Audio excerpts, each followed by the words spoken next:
Pushpa 2 direct കാര്യത്തിലേക്ക് വരാം. Already നല്ല നെഗറ്റീവ് കേട്ടുകൊണ്ടുള്ള മൂവിയാണ് ഇപ്പോൾ പുഷ്പ 2. നല്ല ഹൈപ്പിലിറങ്ങി. ഫസ്റ്റിന് ശേഷം സെക്കൻഡ് നല്ല പ്രതീക്ഷയോടെ ആൾക്കാർ പോയി. അതുകൊണ്ട് തകർന്നുകൊണ്ടിരിക്കുന്ന ഒരു പടമാണ്. എന്നാലും കളക്ഷനൊക്കെ കിട്ടുമായിരിക്കും.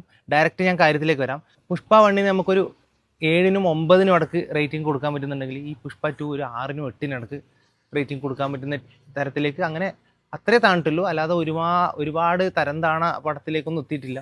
വൺ ടൈം വാച്ച് തന്നെയാണ്.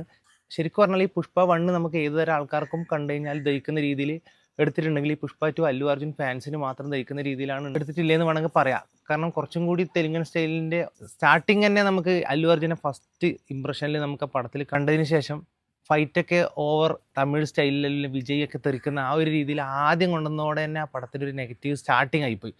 അതുകൊണ്ടാണ് ആ പടം ഒരു മൊത്തത്തിൽ ആ ഒരു പേര് കേട്ടത്. പിന്നീട് പറഞ്ഞാൽ പുഷ്പ 1 നമുക്ക് കുറേ പാട്ട് സീനൊക്കെ ഉണ്ടായിരുന്നു. ആ പാട്ടൊക്കെ പടത്തിന് മുമ്പേ ഹിറ്റായിരുന്നു, അല്ലെങ്കിൽ പടം ഇറങ്ങിയ പാടെ ഹിറ്റായിരുന്നു. അതുകൊണ്ട് നമുക്ക് ആ സിനിമ കാണാനിരിക്കുമ്പോൾ നമുക്ക് ആ പാട്ട് ആസ്വദിച്ചുകൊണ്ട് ആ സിനിമയും കാണാൻ പറ്റുന്നുണ്ടായിരുന്നു. പിന്നെ പാട്ട് രംഗത്തൊക്കെ ആ സിനിമയുടെ ചെറിയ ചെറിയ കഥകൾ മുമ്പോട്ട് കൊണ്ടുപോയതുകൊണ്ട് നമുക്ക് ആ പാട്ട് ബോറില്ലാതെ സിനിമയിൽ ത്രൂ തന്നെ ആസ്വദിച്ച് പോകാൻ പറ്റിയിരുന്നു.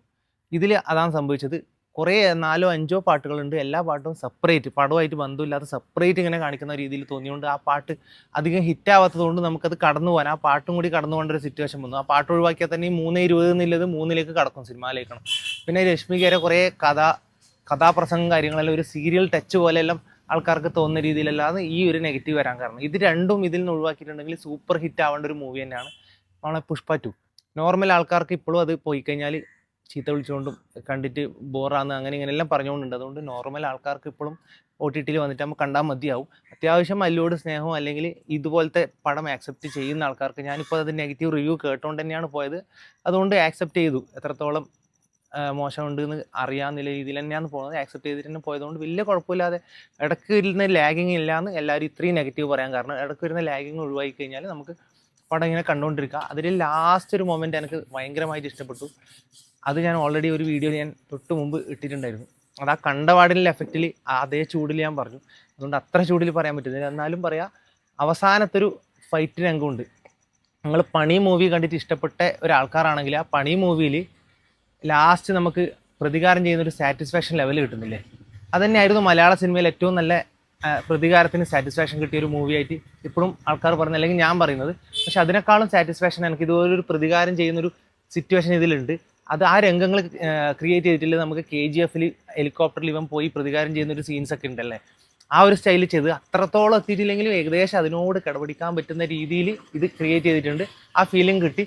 ഹാപ്പി സിനിമയിൽ ലാസ്റ്റ് മധുമതി എന്നെ കൊല്ലുന്ന പോലീസുകാരൊക്കെ അടിച്ച് പെരക്കി അല്ലു അർജുൻ ഇട്ടതിന് ശേഷം രണ്ടാമത് ഉയർത്തെണീക്കുന്ന ഒരു സീനൊക്കെ നമുക്ക് കണ്ടതാണ്. അതേ ഒരു റീക്രിയേറ്റ് ചെയ്യുന്ന പോലെ ഒരു ഫീല് നിങ്ങൾക്ക് ഇതിൽ കിട്ടുമെങ്കിലും പക്ഷേ അതിൽ നിന്നും നേരെ ഡിഫറെൻ്റ് ആയിട്ട്, അതായത് ഓൾറെഡി ഇവനെ ചതച്ചരച്ചിട്ട് ഇനി ഇവനെ എഴുന്നേറ്റ് എങ്ങനെയാണ് ഇവൻ വരല്, അതൊക്കെ ബോറാവുമെന്ന് ചിന്തിച്ചെടുക്കുന്നത്. അതിൻ്റെ ഓപ്പോസിറ്റായിട്ട് നമുക്ക് കാന്താര സീനിൽ നമുക്ക് ലാസ്റ്റ് ഒരു ക്ലൈമാക്സ് സീൻ ഉണ്ടായിരുന്നില്ലേ, ഒരു ദൈവം കയറി വരുന്ന ആ ഒരു ടൈപ്പ് ഒരു സ്റ്റൈല് ലാസ്റ്റ് ഒരു ക്ലൈമാക്സിൽ ചെയ്തു വെച്ചത്. ആ 20 മിനിറ്റിനുള്ളിലുള്ള സീൻസ് എക്സ്ട്രാ ഓർഡിനറിയിൽ ചെയ്തിട്ടുണ്ട്. അതിൻ്റെ മ്യൂസിക്കോട് കൂടി നമുക്ക് കാണുന്ന സമയത്ത് കാര്യമായത് ആ ഒരു 20 മിനിറ്റ് സീൻ കാണാൻ വേണ്ടിയിട്ട് നിങ്ങൾ പടത്തിന് ടിക്കറ്റ് എടുത്തിട്ട് പോയാലും തെറ്റില്ല എന്ന് ഞാൻ പറയും. പേഴ്സണലി ഞാൻ പറയും. പക്ഷേ എല്ലാവർക്കും അത് ദഹിക്കണം എന്നില്ല. കാരണം ഒരു പറഞ്ഞല്ലോ തെലുങ്കൻ സ്റ്റൈലാണ്. കൂടാതെ അല്ലു അർജുൻ ഫാനായിട്ട് ലോജിക്കൊക്കെ മറന്നിട്ട് നമുക്ക് ആ സീൻ കണ്ടു കഴിഞ്ഞാൽ നമുക്ക് സാറ്റിസ്ഫാക്ഷൻ തരുന്ന രീതിയിൽ അതൊരു ട്വിസ്റ്റൊക്കെ ഉണ്ടായിരുന്നു. അതൊരു രസമുണ്ടായിരുന്നു. അതോടുകൂടി ആ പടത്തിൻ്റെ ലാസ്റ്റ് അത് കഴിഞ്ഞിട്ട് ഒരു 10 മിനിറ്റോടുകൂടി ആ പടം അവസാനിച്ചു. ശരിക്കും പറഞ്ഞാൽ പുഷ്പ 2 നമുക്ക് പദം ക്ലൈമാക്സിലെത്തി തീർന്നു എന്ന് പറയാം. പക്ഷെ നമുക്ക് 3ലേക്ക് എത്താൻ വേണ്ടിയിട്ട് മാത്രമായിട്ട് ചെറിയൊരു സംഭവം, അതായത് വേണമെങ്കിൽ 3 എടുക്കാം, അല്ലെങ്കിൽ 2ൽ നമുക്ക് അവസാനിപ്പിക്കാം എന്നുള്ള രീതിയിലാണ് പടം കഴിഞ്ഞിട്ടുള്ളത്. പക്ഷേ നമുക്കൊരു ചെറിയൊരു സീക്വൻസും കൂടി തന്ന് 3ലേക്ക് കടക്കാവുന്ന രീതിയിലാണ് പടം വൈൻഡ് അപ്പ് ചെയ്തിട്ടുള്ളത്. കണ്ടോക്കിയിട്ട് അഭിപ്രായം പറയാം. ബൈ.